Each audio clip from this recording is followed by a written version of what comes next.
Hello बच्चों and welcome to study with unique. मैं Subodh sir स्वागत करता हूँ आपका आप ही के प्यारे चैनल स्टडी विद यूनिक पर। बच्चों, इस लेक्चर के साथ हम स्ट्रेट लाइन के थ्योरम्स कंटिन्यूअसली लेने वाले हैं। मैं 2 से 3 लेक्चर में पूरे थ्योरम्स खत्म कर दूंगा बेटा ऑफ स्ट्रेट लाइन मैथ्स 1 के। ठीक है, तो पहला जो थ्योरम है वो है बेटा कंबाइंड इक्वेशन से रिलेटेड। ठीक है, एक्सरसाइज में तो मैंने बहुत यूज किया है u * v = 0। ठीक है, जब आपको पढ़ाया था, लेकिन ये आया कहाँ से, क्यों ऐसा होता है, इसके पीछे का रीजन हम थ्योरम के थ्रू जानेंगे। वैसे बहुत ही इजी कंडीशन है, आप एक बार टेक्स्ट बुक में पढ़ लोगे ना ये थ्योरम तो आपको आ जाएगा, लेकिन फिर भी मैं चाहता हूँ कि मैं आपको एक बार बता दूं। ठीक है, तो चलिए देखते हैं। सबसे पहले आप इस फिगर को देखिए यहाँ। ठीक है, विदाउट समय बर्बाद किए डायरेक्ट चालू करेंगे। ठीक है, तो चलिए सबसे पहले देखो, यहाँ मैंने एक लाइन ले ली है। ठीक है, जो जिसका मैंने इक्वेशन u = 0 ले लिया है। यहाँ एक दूसरी लाइन v = 0, इस पे एक पॉइंट P है। ठीक है, जो कि x1, y1 है। यहाँ पॉइंट Q है जो कि x2, y2 है। ठीक है, ये सारी चीजें नोटवर्दी है, इसे याद रखो। ठीक है, चलिए अब आपको प्रूफ क्या करना है बेटा, u * v 0 represent the combined equation of u = 0 v = 0। तो इन दोनों का कंबाइंड इक्वेशन ये होता है, ऐसा हमें प्रूफ करना है, ऐसा समझो आप। ठीक है, चलो तो अब सुनो मेरी बात ध्यान से। ठीक है, एक्चुअली जब भी हम किसी लाइन का इक्वेशन लिखते थे तो क्या लिखते थे बेटा बचपन में, ax + by + c = 0। तो हमेशा याद ये बात रखनी है कि RHS = 0 हो जाना चाहिए। ठीक है, और ये इक्वेशन हमेशा जनरल फॉर्म में होना चाहिए। RHS यानी ये ax + by + c = 0 होना चाहिए हमेशा कंबाइन करते समय। और दूसरी बात ये कि ये जनरल फॉर्म में होना चाहिए। कौन से फॉर्म में? General form. ये दो चीजें याद रखनी है कंबाइंड इक्वेशन करते समय। ठीक है, अब आप पूछोगे sir what is the need of combined equation जबकि हमारे पास सेपरेट इक्वेशन है। बेटा जब आप कंबाइंड इक्वेशन करते हो ना तो आप ऐसे ये पॉइंट के लिए तो इंटरसेक्ट हो रही है, ये पॉइंट तो ऑब्वियसली सेटिस्फाई करेगा ही। साथ में कंबाइंड इक्वेशन जब करोगे तो इस लाइन पे जितने पॉइंट है, एक मिनट थोड़ा रेड कलर लेने दो, ज्यादा आसानी से समझिएगा। ठीक है, इस पे अगर यहाँ मैं एक पॉइंट ले लूं कंबाइंड इक्वेशन के बाद, तो यहाँ जो पॉइंट होगा वो कंबाइंड इक्वेशन को, इन दोनों के कंबाइंड इक्वेशन को, वो पॉइंट जो है वो भी सेटिस्फाई करेगा। अगर इस लाइन पे लेता तो ये भी पॉइंट सेटिस्फाई करेगा। इन दोनों लाइन पे आप कहीं भी कोई पॉइंट ले लो तो वो सेटिस्फाई करेगा। मतलब इस तरीके का लोकस छोड़ो, अब इतना याद रखो कि हर एक पॉइंट जो इस लाइंस पे है वो सेटिस्फाई करेगा। ठीक है, लोकस तो आपको पता है वैसे क्या होता है, आपने अगर थोड़ा भी 11th में थोड़ा सा ज्योमेट्री का पार्ट पढ़ा है तो उसमें लोकस सबसे पहले पढ़ाया गया है कि लोकस एक ऐसे पॉइंट्स होते हैं जो एक स्पेसिफिक ज्योमेट्रिकल कंडीशन को सेटिस्फाई करते हैं। जैसे अगर सपोज मैं ऐसे पॉइंट्स ले लूं, तो ये क्या बना रहा है, एक सर्कल बना है, तो ये हो गया लोकस, ऐसा कुछ। ठीक है, सिंपल। ठीक है, वो छोड़ो, ये समझ गया ना, इतना दिक्कत मत लो, सिर्फ इतना समझ गए मेरी बात। स्ट्रेट लाइन की इक्वेशन की, पेयर ऑफ स्ट्रेट लाइन की इक्वेशन की इसलिए जरूरत पड़ी कंबाइंड इक्वेशन की, बिकॉज यहाँ पे हर लाइन के लिए अलग अलग पॉइंट लेना पड़ता है और वो एक ही लाइन को सेटिस्फाई करता है। लेकिन अगर इसमें मैं इनफाइनाइट पॉइंट्स भी ले लूं तो सारे पॉइंट्स इसे भी सेटिस्फाई करेंगे और इसे भी, क्योंकि वो इन दोनों का कंबाइंड इक्वेशन है। क्या है? कंबाइंड, मतलब इसके भी पॉइंट सेटिस्फाई करने वाले, इसके भी करने वाले। ठीक है, बस चलिए अब शुरू करें। चलो मैं आपको समझा देता हूँ। प्रूफ बहुत आसान है बेटा, बहुत शॉर्ट में करके दूंगा आपको, क्योंकि ये पूछा नहीं जाता ज्यादा एग्जाम्स में, लेकिन मैं चाहता था कि आपको ये कंडीशन में एक बार डिस्कस कर लूं। ठीक है, चलिए तो प्रूफ में सबसे पहले क्या लिखोगे, सबसे पहले लिखोगे लेट u = 0 v = 0। ये दो चीजें आप कंसीडर कर लेना। ठीक है, सबसे पहले। ठीक है, ये नहीं करना है, चलो तो मैं ये करना है। ठीक है, ax1 + by1 a1x + b1y + c1 = 0। ये सपोज आपकी पहली कंडीशन। ठीक है, दूसरी condition v = a2x + b2y + c2 = 0। ये आपकी दूसरे का इक्वेशन। ठीक है, सिंपल। अब क्या करो आप, अब ये इक्वेशन इससे मल्टीप्लाई करो, या ये इक्वेशन आप लेते भी नहीं, सपोज ये इक्वेशन सपोज आप लेते भी नहीं। ठीक है, छोड़ो इसे, चलो टेक्स्ट बुक के मेथड से करके देता हूँ। ठीक है, ये इक्वेशन दिया है सिर्फ आपको, उसके बाद क्या किया उन्होंने, u है ना, u को लिखा ही नहीं, फिर डायरेक्टली ये इक्वेशन लिखा a1x + b1y + c1 = 0। अब दोनों साइड आप ये जो v वाला इक्वेशन है, ठीक है, v का इक्वेशन मैं ले लूंगा late v = a2x + b2y + c2 = 0। ये हो गया आपका इक्वेशन फॉर v। ठीक है, समझ रहे हो?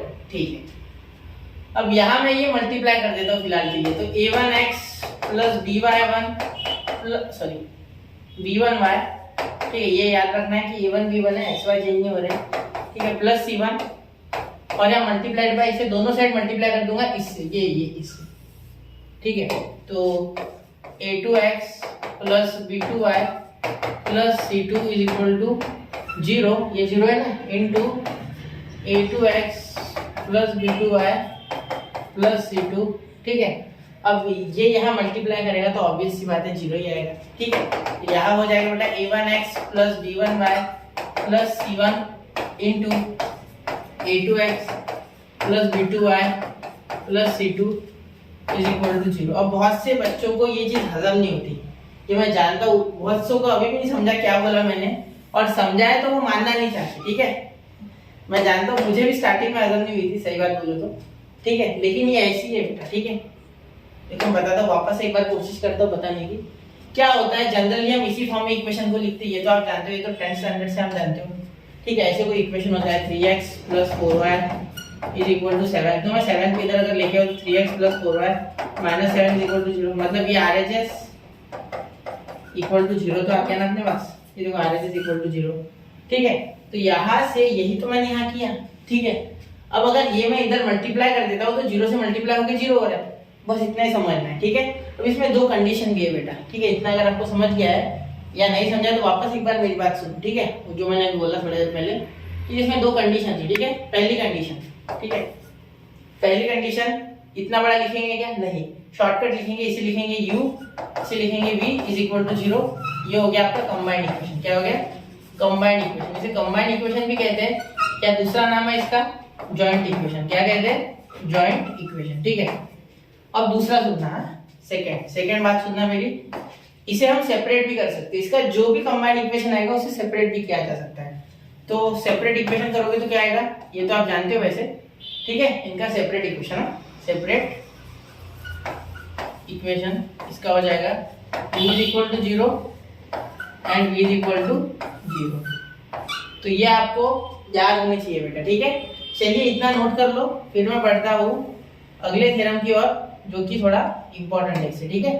एक मिनट, थोड़ा ये हटा लूँ मैं यहाँ से, आप दिख रहा हूँ, तो मैं अगले थ्योरम की ओर बढ़ रहा हूँ, इतना इसे नोट कर लो, ठीक है। 1 2 एंड 3, ठीक है बेटा, हो गया। चलिए, तो मैंने इसी थ्योरम को आपको बताया, एक्चुअली ये प्रॉपर्टी है, ठीक है, और थ्योरम के रूप में हमें दी गई है, ठीक है। और थ्योरम भी कोई ज्यादा मुश्किल नहीं था, सिर्फ समझने में थोड़ा हजम नहीं होता, ठीक है। अब सेकंड देखो, सेकंड क्या है बेटा, सेकंड आपके पास है, सेकंड देखो, the combined equation of a pair of lines passing through the origin is homogeneous equation, is a homogeneous equation of degree 2 in x and y। बहुत आसान है, ठीक है। देखो क्या बोला गया है, सबसे पहले बोला गया है कि ये ओरिजिन से पास होता है, किससे पास होता है, ओरिजिन से, ठीक है, समझ रहे हो, ओरिजिन से, क्लियर।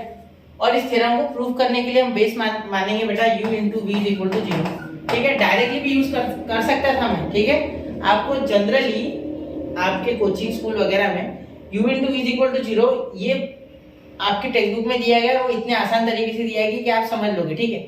इसलिए टीचर्स इसका डायरेक्टली एप्लीकेशन करते हैं, उनका बिल्कुल सही है, ठीक है, कोई दिक्कत नहीं है, क्योंकि वो वैसा ही होता है। और आपको पता है दोनों साइड 0 मतलब मल्टीप्लाई करके 0 ही आएगा, दिक्कत क्या है, लेकिन फिर भी मैं चाहता था बताना, ठीक है, इसलिए बता दिया। किसी के मन में हो सकती है डिफिकल्टी, तो उस प्रॉपर्टी को यूज करेंगे, उस थ्योरम को यूज करेंगे और यहाँ झंडे गाड़ेंगे, इसे सॉल्व कर देंगे, ठीक है। बहुत आसान है ये भी। देखो पहले का इक्वेशन क्या है, ठीक है, प्रूफ,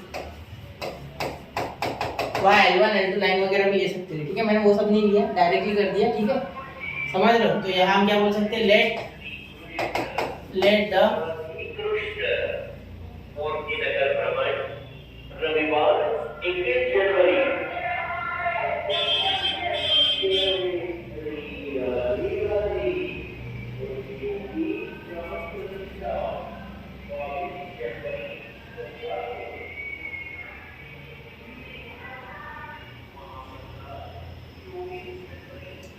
लेट, अब क्या कर सकते हैं बेटा, उसका इक्वेशन लिख लेंगे। अब यहां मैं लिखूंगा लाइन L1 वगैरह, ठीक है।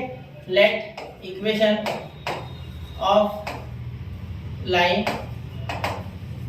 L1 इज, यहां लिखूंगा क्योंकि ये थ्योरम पेपर में जनरली पूछ लेते हैं, ठीक है। अगर आता है तो 2 मार्क्स के लिए आ जाएगा, वो प्रॉपर्टी भी आ सकती, ठीक है, तब भी आपको ऐसा लिखना है, ठीक है। फिर दूसरा equation of line L2 is, लिखने का तरीका हो सकता है, अरे मैंने V2 यहाँ 2 ले लिया, यहाँ 1 चाहिए बेटा, ठीक है, यहाँ 1 ले लेते। वैसे जरूरी नहीं है कि यहाँ 1 लेना है, लेकिन वो समझने में आसानी होती है ना हमें कि 2 के लिए 2 ले लिया, 1 के लिए 1, ठीक है। यहाँ plus C1 is equal to 0 और यहाँ plus C2 is equal to 0।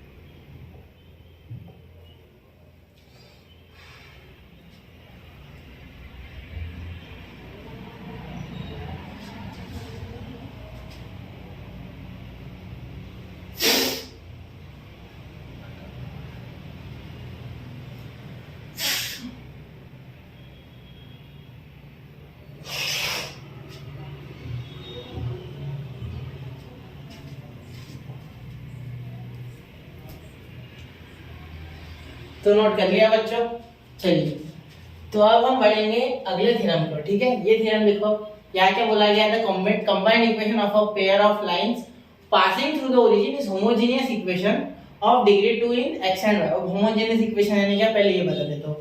Homogeneous यानी बेटा डिग्री सेम होनी चाहिए, जैसे suppose x² + 2xy + y² equal to 0।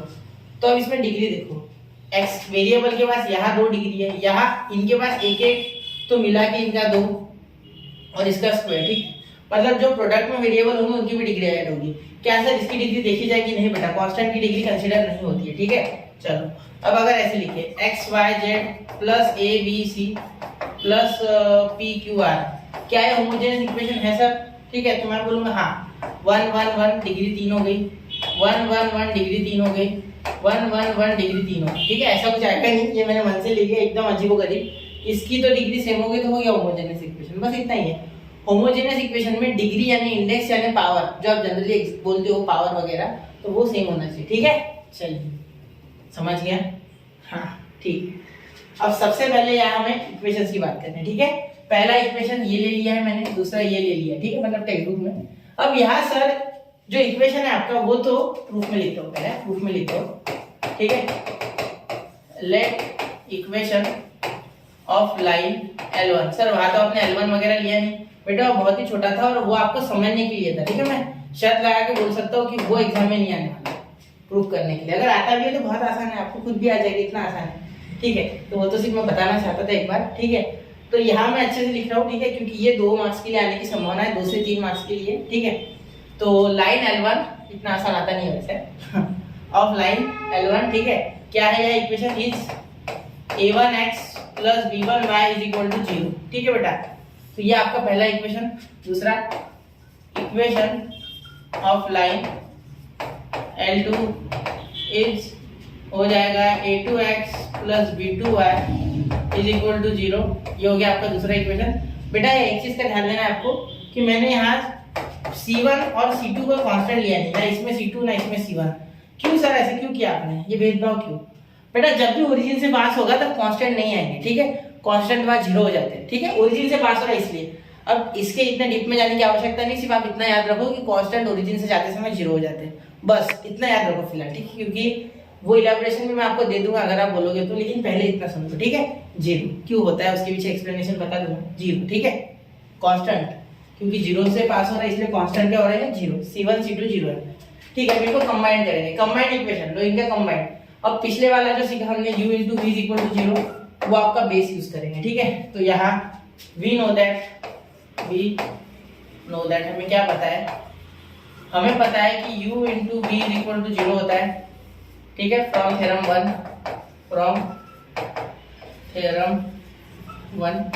ठीक है। आप प्रॉपर्टी 1 बोलो, थ्योरम 1 बोलो, आपकी इच्छा, ठीक है। तो यहाँ देखिए a1x + b1y इंटू करना है ना, मल्टीप्लाई। ये u है और ये v है, ये सपोज u है आपका और ये सपोज v है, ठीक है। इसे मल्टीप्लाई करो, a2x + b2y = 0। अब करो मल्टीप्लाई, ठीक है। क्या हो जाएगा बेटा? a1x * a2x, ठीक है, a1 a2x2, ठीक है। प्लस a1x इंटू b2y, तो a1 b2 y स्क्वायर, ठीक है, सॉरी एक्स वाई स्क्वायर नहीं एक्स वाई, ठीक है। कैसे क्या एक्स वाई सर? क्योंकि बेटा आप अगर ध्यान दोगे तो ये देखो a1 b2 तो हो गया, ये x into Y X Y, ठीक है, प्लस b1 a2 और एक्स वाई। तो मैं a2 पहले लिख देता हूँ क्योंकि a का मान बड़ा है, अल्फाबेट से बड़ा है ना उससे, तो a2 b1 और यहाँ भी एक्स वाई, ठीक है, प्लस b1 इंटू b2, तो b1 इंटू b2 और यहाँ y इंटू y बेटा y square is equal to 0, ठीक है। अब यहाँ एक छोटा सा कंसीडरेशन है बेटा जो कि आपको ध्यान देना है उस पर, ठीक है। ये फिगर हमेशा निकालनी है, in each and every proof figure हमें निकालनी है, ठीक है। ओरिजिन से पास हो रहा है ये भी हमें बताना है, ये आपके लिए L1 है, यहाँ L2 है, ये भी आप लिख लेना, ठीक है। मैंने तो डायरेक्ट पीडीएफ से उठाया है इसलिए आपको वैसे मिलेगी, ठीक है। चलिए तो ध्यान देना ये a1 a2 जो होगा, ठीक है, यहाँ मैं लिखता हूँ लेट, ध्यान देना मेरी बात, लेट a1 अच्छे से लिखते थोड़ा है, a1 a2 is equal to a, ठीक है।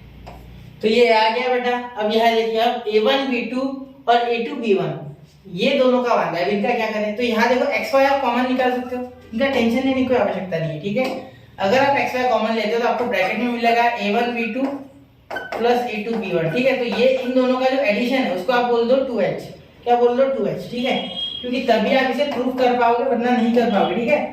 आपको इतना बड़ा इक्वेशन हर बार लिखना कन्वीनियंट है क्या? पहले ये बताओ, नहीं है ना, तो इसे कुछ सब्स्टिट्यूट करो ना, वैल्यू वही रख रहा हूं मैं, यही वैल्यू होगी, कोई दिक्कत नहीं है, ठीक है। सिर्फ मैं यहाँ इसकी जगह पे एक शॉर्ट वैल्यू रख रहा हूँ जिससे मुझे छोटा लगेगा। जैसे कि यहाँ मैंने इस इक्वेशन के लिए u ले लिया था, इतने बड़े इक्वेशन के लिए v ले लिया था, बार बार इतना बड़ा लिखोगे क्या? जैसे कि किसी का नाम होगा सपोज सुब्रमण्यम, इतना बड़ा नाम बोलेगे क्या?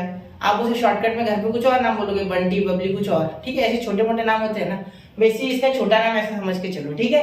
तो a1 b2 a2 b1, a1 b2 plus a2 b1 is equal to 2h, या 2h बोला है, क्यों 2h? इन दोनों का है ना इसलिए, ठीक है। तो एक के लिए h 2h, सिंपल ऐसा बोलो आप 2h, ठीक है। 2h क्यों 2 लिया? 2 है इसलिए 2 ले लिया, और h समझ लो कि इन दोनों को रिप्रेजेंट कर रहा है, बस, ठीक है। इससे ज्यादा सोचना मत वरना आप प्रूफ कर नहीं पाओगे, ठीक है, सच में नहीं कर पाओगे, बहुत मुश्किल जाएगा। फिलहाल आप प्रूफ करो, ठीक है, समझ रहे हो। अगर आपको कोई और डिफिकल्टी है कमेंट करो, मैं और अच्छे से बता दूंगा, लेकिन फिलहाल प्रूफ पे फोकस करना, एग्जाम में प्रूफ आने वाला है, ठीक है।